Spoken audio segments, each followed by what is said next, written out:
So, gambling, it's the exact opposite of relationship. It's the one place where a cheater is likable. What do you think about that, Brian? The way you put it is too sweet to my ears. But yes, you're exactly right. It's like that TV show Cheaters, but for good cheaters, right? Yeah, it's like for good cheaters. We just talked about that guy streaking in the Super Bowl, allegedly cheating a sports book, but there are better ways to beat casinos. And, it's not going to be done by a streaker. It's not going to be done by George Clooney in Ocean's 11. It's going to be done by people with a fascination for beating systems. Mm-hmm. So, my good friend, his name is Ritchie. He's one of the most capable people I know. I trust him with all things finance. But when it comes to beating systems, he is the personification of getting a coat hanger and sticking it up a vending machine so you can wrangle yourself a free Twix bar. So I'm going to bring on Ritchie right now to tell a winding, wonderful, exciting tale about how he beat the house in blackjack and got caught. Say hello to Ritchie Tolway. Hey, thanks for having me on. You got me scared with that coat hanger reference. I'm glad I'm not the only one. You know what? You're not the only one experienced with high stakes gambling. I can do the same thing with my wordplay as you do with your casino chips. All right. So, Ritchie, you love beat systems. Where did that start for you? Is there like some sort of fun story of you from as a child about beating a system? I think essentially, yeah. I mean, I think it was just growing up in school. I was like a smart kid, and I think it's like a malicious compliance kind of thing, like along with just listening to punk rock. And I hated school work, but I could ace the test, and that's kind of how I've always just gone through life. I just like don't do the homework, can still pass the test, and so that always just got me interested. Whenever I heard like stories of bank heists, anybody like John Dillinger, any of the guys that could like pull off big scams or schemes without really like hurting the small people, I'm not like applauding for Bernie Madoff or anything here. Yeah, I mean that's only one person on the podcast, and that's only because I take Mets unders. But like, I kind of watch you go through life. I was a mover for 5 years. I watched you take the system of moving and turn it into one of the most lucrative jobs of anyone I know. So this is who you are. You know how to win. That's true in life. That's true in a casino. Do you have any sort of analytics background that we need to know about, skills you might have that our listeners might want to bone up on? No, I mean, I've always been good with numbers and kind of, looking at different systems and trying to break them down. I think my first one, like my first job when I was 16, I worked at a call center for a credit card company, and they had this incentive system. I looked at their metrics of how they were paying out commissions, basically. And they were like, we want you to stay on the calls and talk to people for like 7 to 10 minutes per person. But the way their metrics were skewed is basically I could blitz through calls and I was doing the exact wrong thing. So they would like, uphold these people that were like taking really long time with customers, and they would like make us listen to their calls. But those people were making like $200 or $300 a month in commission. And I was doing the exact wrong thing because I saw how their incentive system paid out, and I was making like $3 or $4 grand a month. And they're like, how are you pulling that off, Ritchie? And I'm like, I don't know. But then I just got fired one day quietly. Yeah, I had a similar thing, but it was stealing from the register at the Lego store. So probably similar things. Ritchie, you said that you did it when you were in high school? Yeah, I was 16. That's incredible. When I was 16, I was working at a grocery store doing nothing, and you're flipping money like a boss when you're 16. It's like Richie Rich over here. Yeah. They actually based that character off of him.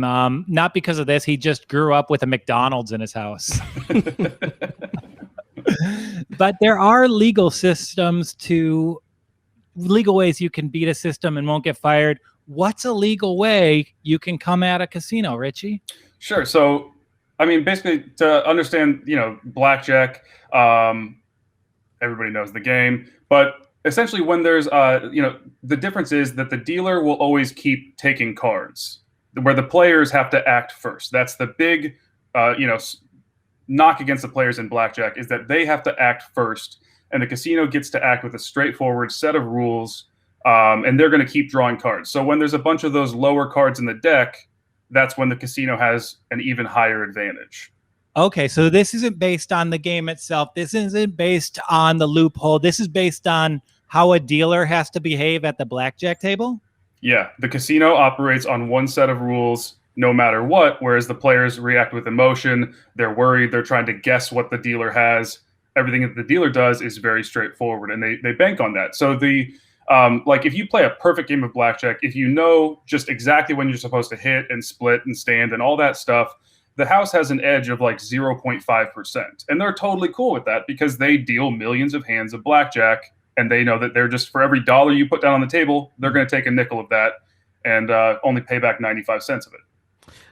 Richie, I have one question. I played blackjack like once, and everyone was mad at me at the table because I didn't know what I was doing. What can I curb that so I don't like people getting mad at me for no reason? Well, yeah, I mean, and that's why I chose blackjack to kind of focus on, because you can look this up. I mean, it's an age-old game, and they've done, hundreds of hours and thousands of hours of research on this, of what is the optimal play in blackjack. So, you hit on a 12 versus a 10, there's charts and tables and everything. And of course, it's kind of the anger that you were receiving was when someone's messing up the deck, essentially, if you're not supposed to hit there, if you have a 14 and the dealer has a 10 showing, you're supposed to stand and I messed that up. If you have, a 15 and the dealer has a 4 showing or whatever, you are not supposed to take a card. That next card should be for the dealer, and they should bust. However, if you take the card, you bust, and then the dealer then pulls a 6 or whatever, gets a 20, everybody else loses, you screwed up that hand for the table. Okay. That's where the anger comes from. Okay, so people are mad at Brian for the same reasons. I can imagine if you're doing this scheme, you get upset at Brian if he's sitting at the table. So this might not be a great show for you, Bammy. So we know about blackjacks. We know about dealers having to operate a certain way. And just a side question before we get into the beats of this conversation. I know when you're hot at the blackjack table, I've had it happen once, and I know they'll switch out the dealer for you. If dealers have to operate a certain way, how does switching out the dealer help the casino? That gets into, they do just rotate dealers, so it might have just been a coincidence, but there is something called deck penetration, and that's one of the metrics that is studied, and you have to know different casinos train their dealers to cut the deck. So TV timeout real quick. What penetration? What? Yeah, deck penetration. It's with an E, not an I. Okay. Yeah, and deck penetration, that normally comes before busting, am I right? Yes, it does. And, Ray Parker Jr., when he's saying Bustin' makes me feel good, am I to believe that Ray Parker Jr. owns a casino? Oh, Joel. Okay. So with deck penetration, real quick, just to explain that term, when you're at the blackjack table and it's time to get a new shoe, the dealer will give out that plastic card, right? Wait, they'll hand it to somebody. What's that? A shoe? A shoe of cards is the big deck. They'll have like a 6-deck shoe of cards or an 8-deck shoe. They put it in the big machine. It automatically shuffles it and it kicks out. That's called a shoe of cards. Cool. Is the phrase "Papa needs a new pair of shoes"? Is that oriented from a shoe deck of cards? Probably. Okay. Yeah, we'll do an hour on that next week. So, okay. We know the advantages. We know why Brian has screwed up the table, and we had some laughs along the way. So, what is your exact method? So this is the basic method that I learned, and it's just an online website. This guy makes a bunch of YouTube videos. I was watching some of them. He has an online website that will kind of show you a very clear-cut training method. And so the basic method you're learning is first how to count the cards.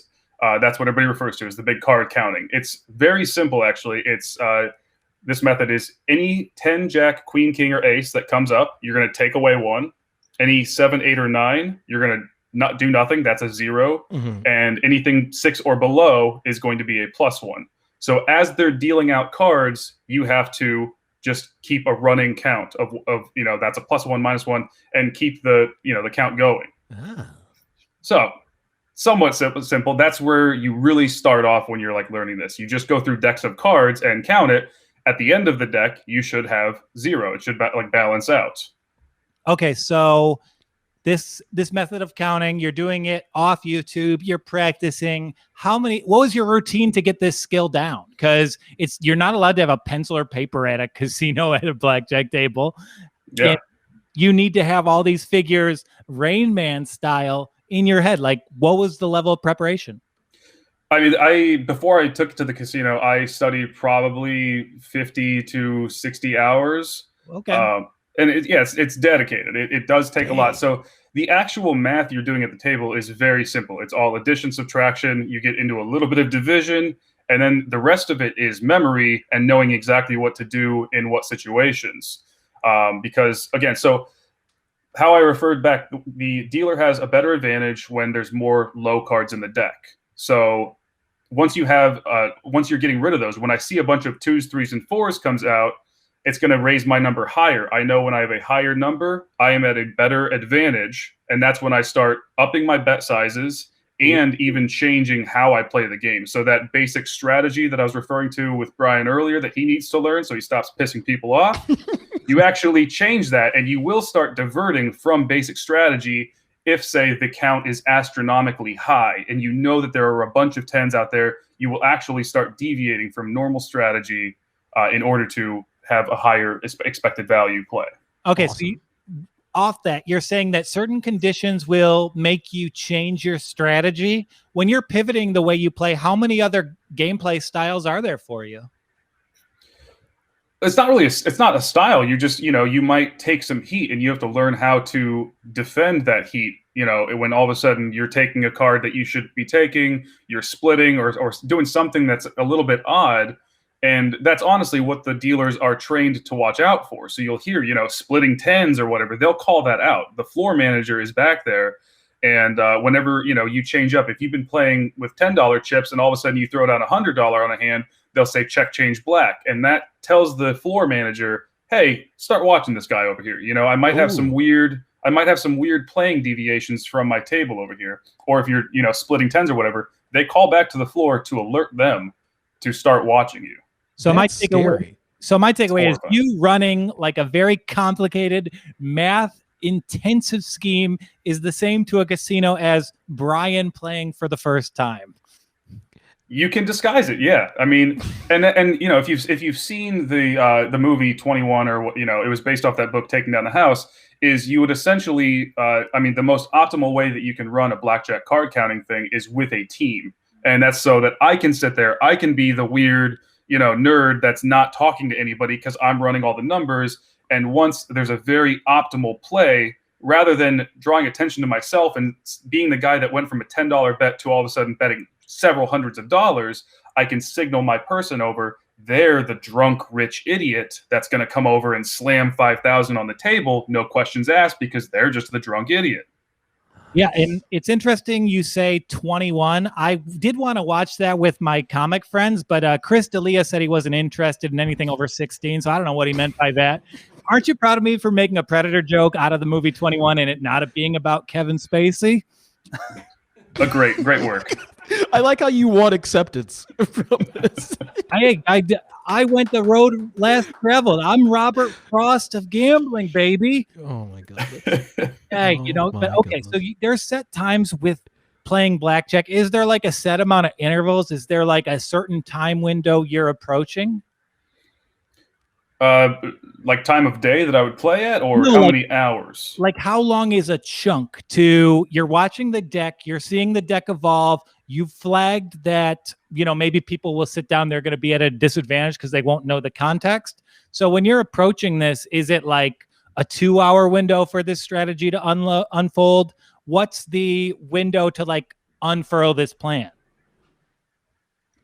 I mean, you have to react immediately because the deck can change, just like that. So you work on a true count basis. So like I said, you're doing the basic counting, 1, 2, 3, 4, 5. If you get high, what you also have to be aware of is how many decks are left. If you have a really high count, but you have a whole ton of cards, that's normal statistical variation that just because you expect cards to happen soon doesn't mean it's going to happen on the hands. You may run into some very bad luck during a time where you're putting some of your biggest bets out on the table. So you have literally, it kind of depends, but if you only have a few cards left, and if you have a very high count, then that is a thing where it's like, that these next couple hands are probably going to be those ones that are statistically in your favor. Now, when I say, just real quick too, when I say in my favor, when you execute card counting perfectly, like absolutely perfectly, you're at a 2 to 4% advantage. So it's not like you're going to get rich quick. You literally go from, probably losing, a nickel every time to probably gaining 10 cents out of every dollar you gamble. Okay, so it's not a time window thing. It's like exponential. The more time you're able to play with these increased odds, you become the casino in a sense.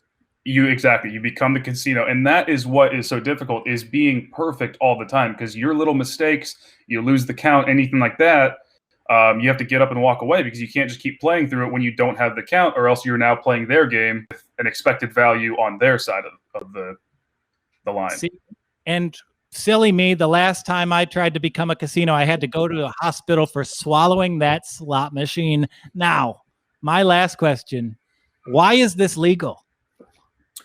Because you're playing the game that they allow you to play. You're not using any mechanism. You're not using any kind of, any system that they don't allow. You're just using your brain. And it's been argued in courts over and over that you're literally...